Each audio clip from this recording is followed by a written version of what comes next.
In 2 dialogues. Dialogue I. Fr. Not twice a 12-month you appear in print. And when it comes, the court see nothing in T. You grow correct. That once with rapture writ. And are, besides, too moral for a wit. Decay of parts. Alas, we all must feel. Why now, this moment, don't I see you steal? 'Tis all from Horace. Horace long before ye said. Tories called him Whig. And Whigs a Tory. And taught his Romans, in much better metre, to laugh at fools who put their trust in Peter. But Horace, sir, was delicate, was nice. Bubo observes, he lashed no sort of vice. Horace would say, Sir Billy served the crown. Blunt could do business. Huggins knew the town. In Sappho touch the failings of the sex.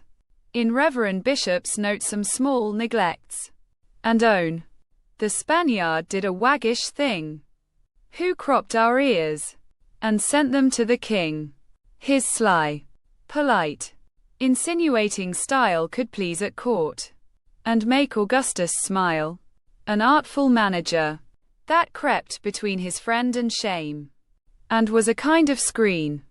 But, faith, your very friends will soon be sore. Patriots there are, who wish you'd jest no more. And where's the glory? 'Twill be only thought the great man never offered you a groat. Go see Sir Robert P. See Sir Robert.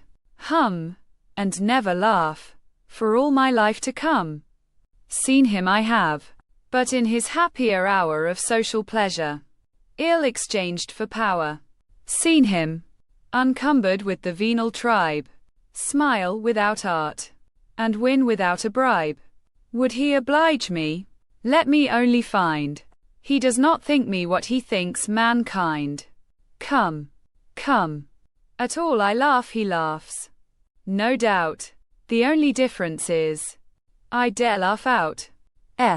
Why, yes, with scripture still you may be free. A horse laugh, if you please, at honesty. A joke on Jekyll, or some odd old Whig who never changed his principle. Or Whig, a patriot is a fool in every age, whom all Lord Chamberlains allow the stage. These nothing hurts, they keep their fashion still, and wear their strange old virtue, as they will. If any ask you, who's the man, so near his prince, that writes in verse, and has his ear? Why, answer, Littleton, and I'll engage the worthy youth shall ne'er be in a rage. But were his verses vile, his whisper base, you'd quickly find him in Lord Fanny's case. Sejanus, Wolsey, hurt not honest Fleury, but well may put some statesmen in a fury. Laugh then at any, but at fools or foes, these you but anger, and you mend not those. Laugh at your friends, and, if your friends are sore, so much the better, you may laugh the more. To vice and folly to confine the jest, sets half the world, God knows, against the rest. Did not the sneer of more impartial men at sense and virtue balance all again? Judicious wits spread wide the ridicule, and charitably comfort knave and fool. Dear sir, forgive the prejudice of youth. Adieu distinction, satire, warmth, and truth. Come, harmless characters that no one hit. Come, Henley's oratory, Osborne's wit, the honey dropping from Favonio's tongue, the flowers of Bubo, and the flow of Yongi, the gracious dew of pulpit eloquence, and all the well-whipped cream of courtly sense. That first was Hervey's, Fox's next, and then the Senate's, and then Hervey's once again. Oh come, that easy, Ciceronian style, so Latin, yet so English all the while. A's, though the pride of Middleton and Bland, all boys may read, and girls may understand. Then might I sing without the least offence. And all I sung should be the nation's sense, or teach the melancholy muse to mourn. Hang the sad verse on Carolina's urn, and hail her passage to the realms of rest. All parts performed, and all her children blessed. So, satire is no more. I peel it die. No knows a tear more innocent than I and let a God's name, every fool and knave be graced through life, and flattered in his grave. Why so? If satire knows its time and place, you still may lash the greatest in disgrace, for merit will by turns forsake them all.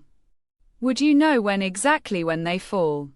But let all satire in all changes spare immortal Selkirk and grave Delaware, silent and soft, as saints removed to heaven, all ties dissolved, and every sin forgiven.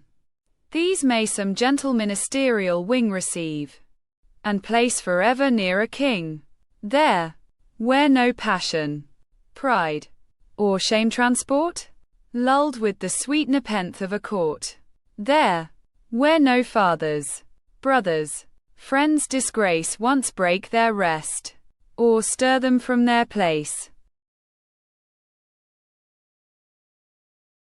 but past the sense of human miseries. All tears are wiped forever from all eyes. No cheek is known to blush, no heart to throb, save when they lose a question, or a job. Good heaven forbid that I should blast their glory, who know how like Whig ministers to Tory, and when 3 sovereigns died, could scarce be vexed, considering what a gracious prince was next. Have I, in silent wonder, seen such things as pride in slaves, and avarice in kings, and at a peer, or peeress? Shall I fret, who starves a sister, or forswears a debt? Virtue, I grant you, is an empty boast, but shall the dignity of vice be lost? Ye gods, shall Siba's son, without rebuke, swear like a lord, or rich out or a duke, a favourite's porter with his master vie, be bribed as often, and as often lie? Shall Ward draw contracts with a statesman's skill, or Japhet pocket, like his grace, a will? Is it for bond, or Peter, paltry things, to pay their debts, or keep their faith, like kings? If Blount dispatched himself, he played the man, and so mayst thou, illustrious passeran. But shall a printer, weary of his life, learn from their books to hang himself and wife? This, my friend, I cannot, must not bear. Vice thus abused demands a nation's care. This calls the church to deprecate our sin, and hurls the thunder of the laws on gin. Let modest Foster, if he will, excel 10 metropolitans in preaching well.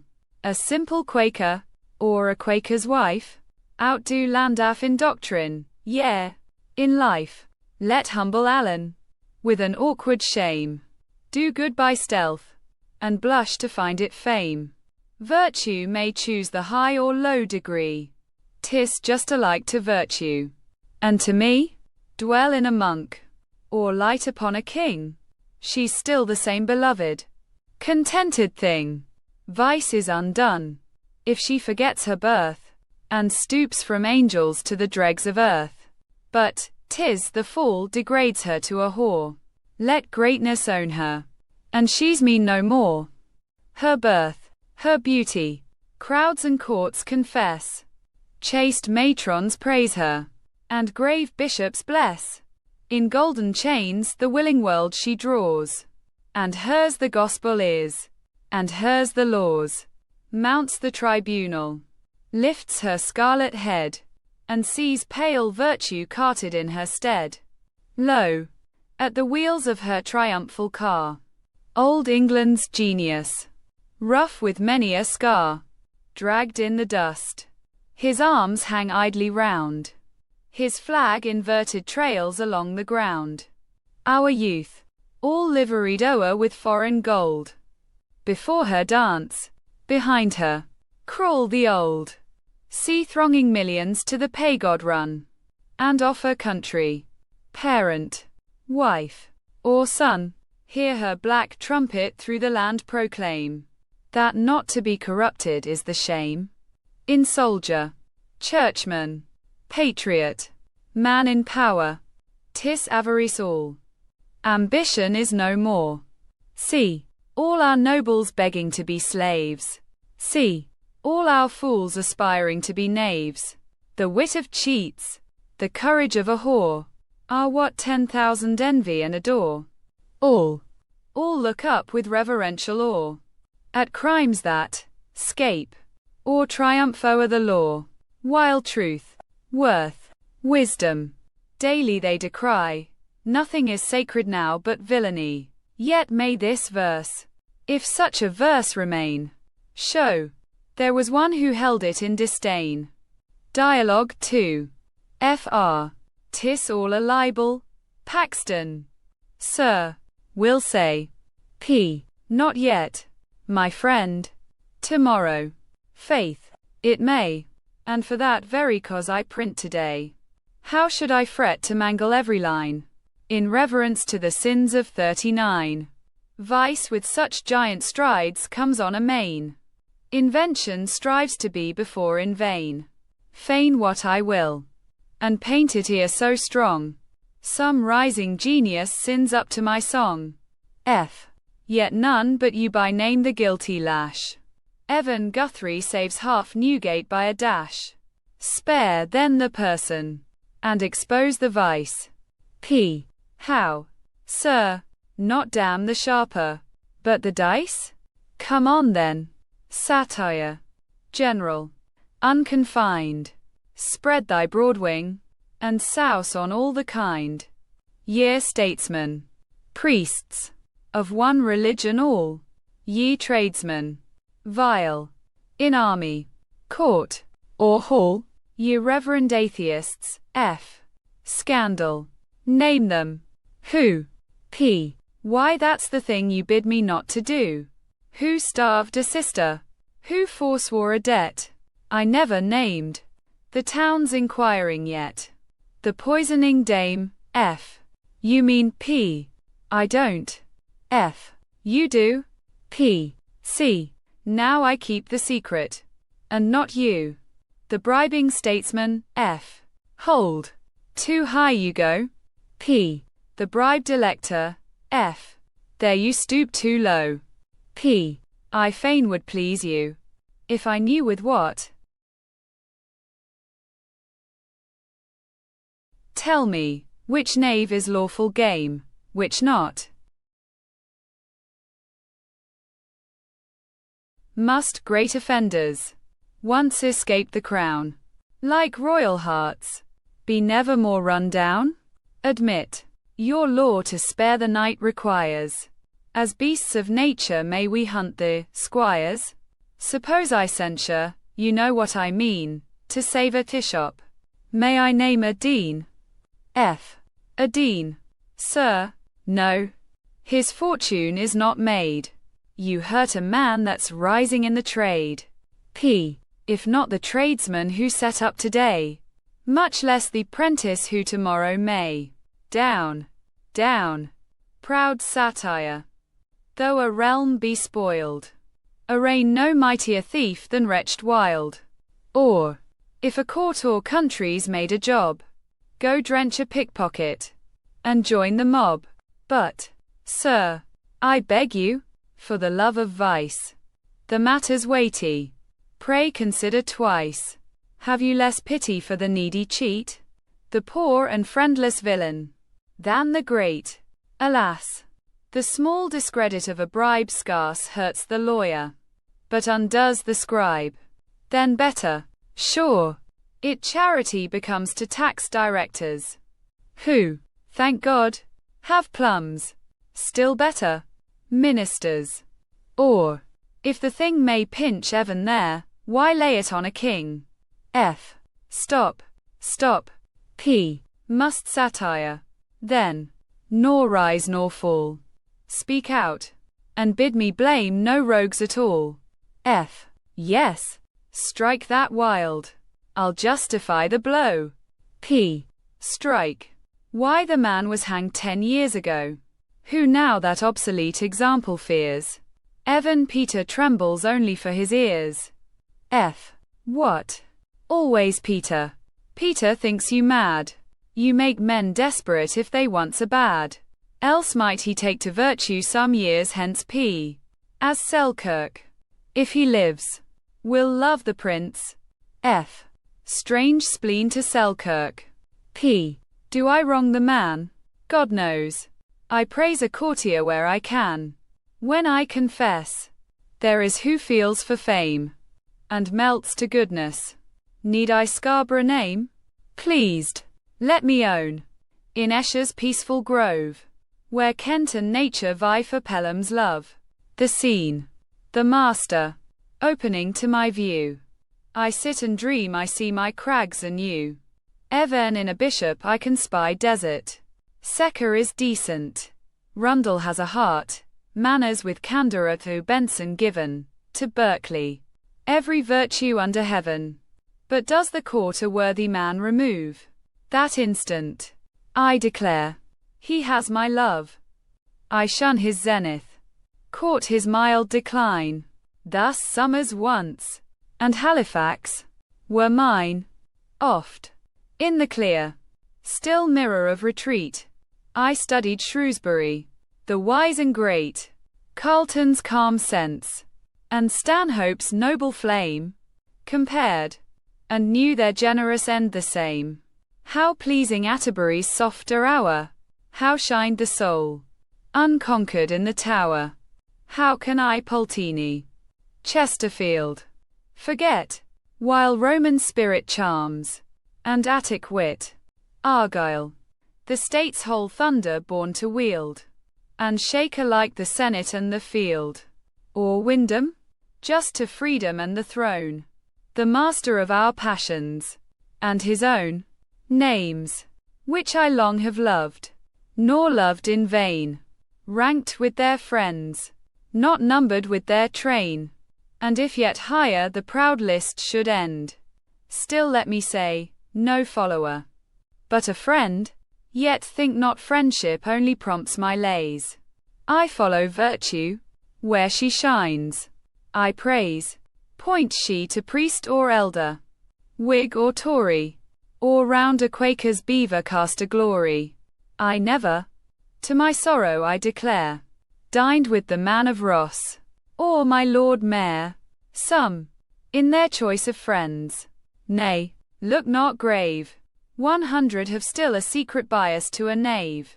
To find an honest man I beat about, and love him, court him, praise him, in or out. F. Then why so few commended? P. Not so fierce. Find you the virtue, and I'll find the verse. But random praise, the task can ne'er be done. Each mother asks it for her booby son. Each widow asks it for the best of men. For him she weeps, and him she weds again. Praise cannot stoop, like satire, to the ground. The number may be hanged, but not be crowned. Enough for half the greatest of these days. 2. 'Scape my censure, not expect my praise. Are they not rich? What more can they pretend? Dare they to hope a poet for their friend? What Richelieu wanted, Louis scarce could gain. And what young Ammon wished, but wished in vain. No power the Muses' friendship can command. No power, when virtue claims it, can withstand. 2. Cato. Virgil paid one honest line. Oh, let my country's friends illumine mine. What are you thinking? F. Faith, the thought's no sin. I think your friends are out, and would be in. P. If merely to come in, sir, they go out. The way they take is strangely roundabout. F. They too may be corrupted. You'll allow? P. I only call those knaves who are so now. Is that too little? Come then, I'll comply. Spirit of Arnal, aid me while I lie. Cobham's a coward, Polwarth is a slave, and Littleton a dark, designing knave. St. John has ever been a wealthy fool, but let me add, Sir Robert's mighty dull, has never made a friend in private life, and was, besides, a tyrant to his wife. But pray, when others praise him, do I blame? Call Vers, Wolsey, any odious name? Why rail they then, if but a wreath of mine? O all-accomplished St. John, deck thy shrine. What shall each spur galled hackney of the day, when Paxton gives him double pots and pay? Or each new pensioned sycophant pretend to break my windows if I treat a friend? Then wisely plead, to me they meant no hurt, but 'twas my guest at whom they threw the dirt. Sure, if I spare the minister, no rules of honor bind me not to maul his tools. Sure, if they cannot cut, it may be said his saws are toothless, and his hatchets lead. It angered Turenne, once upon a day, to see a footman kicked that took his pay. But when he heard the affront the fellow gave, knew one a man of honor, one a knave. The prudent general turned it to a jest, and begged he'd take the pains to kick the rest, which not at present having time to do. F. Hold, sir, for God's sake, where are the affront to you? Against your worship when had Selkirk writ, or page poured forth the torrent of his wit? Or grant the bard whose distich all commend, in power a servant, out of power a friend, to Walpole guilty of some venial sin? What's that to you who near was out nor in? The priest whose flattery bedropped the crown, how hurt he you? He only stained the gown. And how did, pray, the florid youth offend, whose speech you took, and gave it to a friend? P. Faith, it imports not much from whom it came.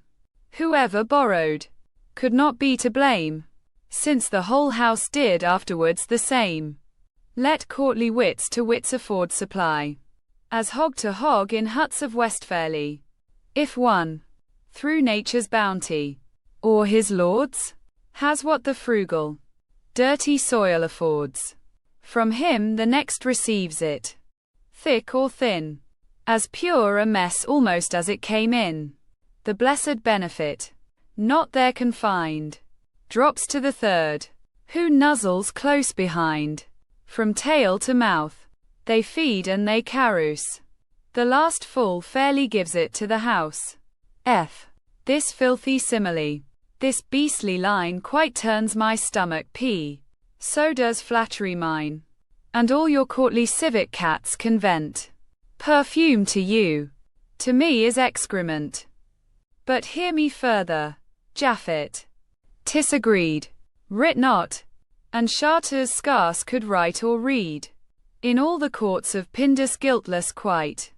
But pens can forge, my friend, that cannot write, and must no egg in Japhet's face be thrown, because the deed he forged was not my own.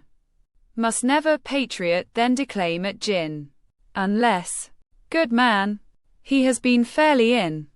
No zealous pastor blame a failing spouse, without a staring reason on his brows, and each blasphemer quite escape the rod, because the insult's not on man, but God. Ask you what provocation I have had, the strong antipathy of good to bad, when truth or virtue in affront endures. The affront is mine, my friend, and should be yours, mine, as a foe professed to false pretense, who think a coxcomb's honor like his sense. Mine, as a friend to every worthy mind, and mine, as man, who feel for all mankind. F. You're strangely proud. P. So proud, I am no slave, so impudent, I own myself no knave. So odd. My country's ruin makes me grave. Yes, I am proud. I must be proud to see men not afraid of God. Afraid of me. Safe from the bar, the pulpit, and the throne? Yet touched and shamed by ridicule alone. O sacred weapon, left for truth's defense, sole dread of folly, vice, and insolence, to all but heaven directed hands denied. The muse may give thee, but the gods must guide. Reverent I touch thee, but with honest zeal, to rouse the watchman of the public weal. To virtue's work provoke the tardy hall, and goad the prelate slumbering in his stall. Ye tinsel insects, whom a court maintains, that counts your beauties only by your stains. Spin all your cobwebs o'er the eye of day, the muse's wing shall brush you all away. All his grace preaches, all his lordship sings. All that makes saints of queens, and gods of kings, all but truth, drops dead born from the press, like the last gazette, or the last address, when black ambition stains a public cause, a monarch's sword when mad vainglory draws. Not Waller's wrath can hide the nation's scar, nor Boileau turn the feather to a star. Not so, when, diademed with rays divine, touched with the flame that breaks from virtue's shrine, her priestess muse forbids the good to die, and opes the temple of eternity. There, other trophies deck the truly brave, than such as Anstis casts into the grave.